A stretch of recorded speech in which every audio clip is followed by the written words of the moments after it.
in comedy there's something called the rule of threes, where the third time something happens, very funny. There's something similar to that that I learned in improv when I was doing improv comedy, and I think it applies to pretty much any walk of life, and it's similarly about threes, but in a little bit different way.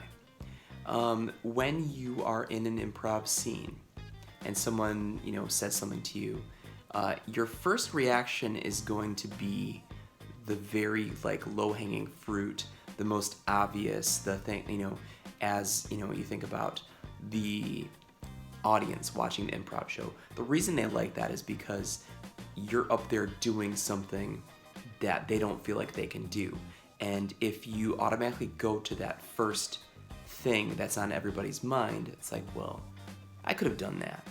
So the natural reaction to avoiding that first most obvious thing is to go to the polar opposite and think about something that's just completely asinine, out of left field, whatever. And that doesn't make sense for the context of the scene either.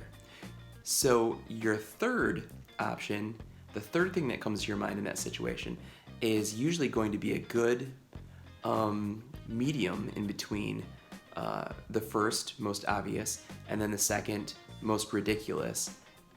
That's kind of a sweet spot. So you're doing this computation in your head as you're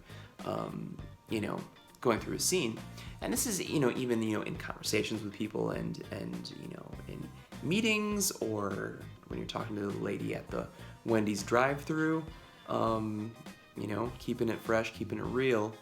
Go to that third thing, because just off the top of my head, if there was a scene and someone, your scene partner says to you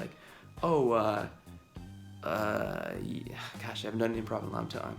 I can't really think of anything. But it's Michael Jackson's over there, and he's shopping in the little kids section, and your first thing you're gonna be is child molester joke. Nah, no, you know what? No, I'm not gonna ruin this. In general, in life, don't go for that first most obvious thought, and don't go to the second place, which is just a dark, usually it's pretty disgusting and for shock value. Nobody likes that either. Find that third option. Eliminate the first most obvious. Eliminate the second ridiculous. Go to that third place. The next thing that comes up is usually going to be the good one.